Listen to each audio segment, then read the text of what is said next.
책을 통해 제주의 역사와 문화 그리고 제주 사람들의 삶을 만나보는 책 속의 제주 시간입니다. 모슬포에서 책방을 운영하는 신의주 책방지기와 함께 하는데요. 오늘 가져오신 법정사 동의를 만나보기 전에 이달의 주제이기도 한 제주 항일운동이 어떻게 전개됐는지 먼저 설명해 주시면 좋을 것 같아요. 네, 지금의 우리나라가 있기까지 역사적으로 주요한 그 역사적인 사건이 몇 가지 있었는데요. 그 중에 하나가 바로 항일운동입니다. 1910년대부터 우리나라의 자주 독립을 위해 싸웠던 수많은 항쟁들, 3.1 만세운동, 60 만세운동 등등이 있고요. 또 지역적으로도 많은 항일운동들이 있었습니다. 한반도 변방이라 불렸던 제주에서도 예외가 아니었는데요. 1907년 일제 고종 강제퇴위와 군대 해산을 계기로 소위 3차 의병 시기에 일어난 제주 의병항쟁과 제주도 중문 지역의 법정사를 중심으로 무려 700여 명이 참여했던 법정사 항일운동, 제주의 3.1 만세운동이라고도 하죠. 1919년 3월 21일 조천리 미미동산에서 독립선언식을 거행한 후 만세 시위 행진을 가졌던 조천 만세운동, 그리고 또한 우리나라 최대 어민운동이자 1930년대 최대의 항일운동인 제주 해녀 항일운동 등이 있습니다. 네, 이 중에 법정사 항일운동은 1910년대 종교계가 일으킨 전국 최대 규모의 무장 항일운동으로 평가받고 있죠. 네, 맞습니다. 그 법정사 항일운동이 일어난 시기를 좀 살펴보자면요. 일제가 1906년에 제주군으로 개편하고 난 후에 제주의 행정을 장악하고 경제적 수탈을 계속해서 강화해 나가던 시기였기도 했습니다. 제주도민은 일제 횡포에 어려움을 겪으면서 불만이 증폭되고 있었던 때였는데요. 서귀포 도순리 법정사 승려들은 1914년부터 일본의 국권 침탈의 부당함을 신도들에게 설명하는 등 항일 의식을 심어주었는데요. 거사를 치르기 전 약 6개월 전부터 주지 스님인 김연일 승려를 주축으로 항일운동 조직이 구성이 되었고, 또 일본인 관리와 상인들을 우리 제주도에서 쫓아낼 것을 요지로 한 경문을 작성해서 배포하기도 했습니다. 그리고 마침내 1918년 10월 7일 700여 명의 주민들과 함께 중문 경찰관 주재소를 불태우는 등 대대적인 항일 운동을 진행했는데요. 이 과정에서 66명이 체포되어 모진 고문에 시달려 목숨을 잃거나 장애를 얻기도 했습니다. 이 운동에 가담한 사람들은 이후 일어난 3.1 만세운동 참여자와 비교했을 때보다도 매우 무거운 형벌을 받았다고 하는데요. 당시 일본 사람들이 이 운동을 얼마나 심각하게 받아들였는지 알 수 있는 대목이기도 합니다. 3.1 운동보다 5개월여 먼저 일어난 법정사 항일운동은 김인현 3.1 운동 이전에 일제에 항거한 단일 투쟁으로는 최대 규모였고요. 또 단순한 종교적 차원의 운동이 아니라 일제의 경제 침탈에 대한 도민들의 항일 투쟁이자 그리고 또 국권 회복 운동으로 아주 큰 의의를 지니고 있다고 할 수 있겠습니다. 네, 이제 살펴볼 그림책 법정사 동의에서 이 운동 어떻게 설명하고 있을지 정말 궁금해지네요. 네, 이 책은 법정사에 온 9살 난 아이 그 동의의 시선으로 법정사 항일 운동을 준비했던 그 시기부터 거사가 이루어진 그 날짜까지 이야기를 아주 생동감 있게 다루고 있는데요. 줄거리를 좀 설명드릴게요. 네. 동희는 물질하러 떠난 엄마를 기다리기 위해서 법정사에 잠시 머무르는 중이었습니다. 어느 날 동희는 큰 스님과 작은 스님들이 하는 이야기를 들으면서 무언가 큰 일이 펼쳐질 것을 예감하는데요. 어린 동희는 정든 스님들과 떨어지는 게 싫고 자연을 벗삼아서 행복하게 지내고 싶을 뿐이었습니다. 하지만 결전의 날이 다가왔고 스님들과 어린 동희 그리고 스님들을 따르던 선봉대가 중문리에서 항일 행진을 시작합니다. 이 행진에 참여한 주민들은 일본인들을 몽둥이와 돌멩이로 때리며 중문 경찰관 주재소에 불을 질렀는데요. 하지만 총으로 무장한 경찰들과 기마 순사대의 공격으로 주민들이 흩어지고 또 이후 참여자 66명이 검거되면서 법정사마저 불에 타버리고 맙니다. 어린 동이는 끝끝내 나타나지 않는 큰 스님을 그리워하면서도 스님의 말씀을 되새기면서 새 희망을 품으며 이야기를 마무리 짓고 있습니다. 네, 무려 700명이 넘는 사람들이 대규모 항일 운동을 벌였고 각별한 스님들과도 이별을 해야 했던 이 운동을 동의의 시선에서는 어떻게 그리고 있나요? 네, 법정사 항일운동은 앞서도 말씀드렸지만 그 6개월이라는 준비 과정을 거친 항일운동이었는데요. 이 시간 동안 아주 삼엄한 일제의 경비에 단 한 번도 발각되지 않았다고 합니다. 주민들이 전부 스님들을 숨겨주고 또 운동에 동참했기 때문인데요. 책 속에서 이 6개월의 시간을 아주 다양하게 묘사하고 있는데 그 일부를 좀 들려드릴게요. 나는 동이만 보면 늘 미안하네.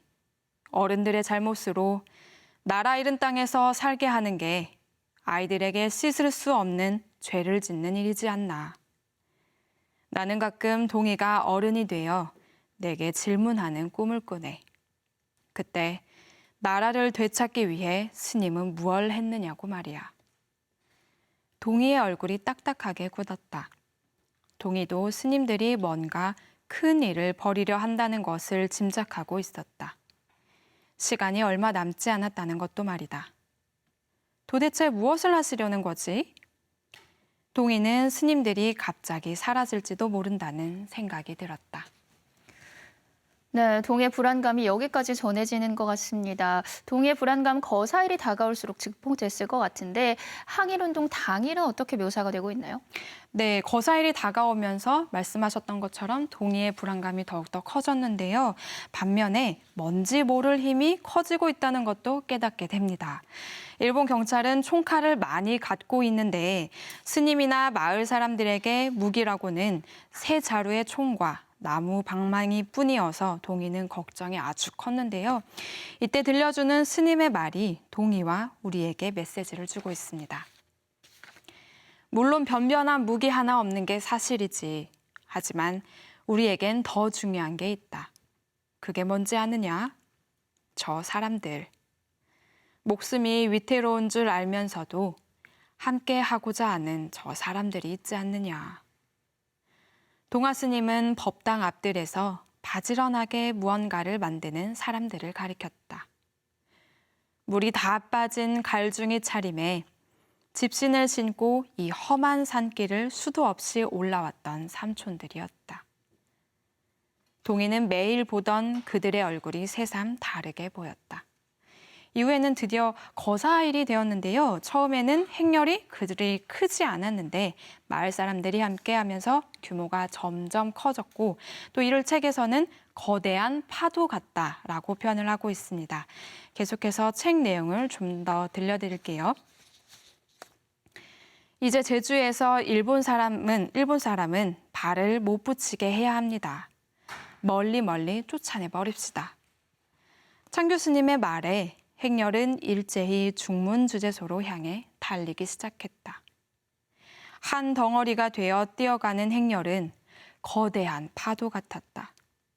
파도는 순식간에 모든 것을 삼켜버릴 것처럼 무서운 기세로 앞으로 밀고 나갔다. 사람들의 함성은 주재소 위로 타오르는 불길처럼 점점 커졌다. 아이들은 폴짝폴짝 뛰며 기뻐하고 노인들은 양손을 들어 올리며 만세를 외쳤다.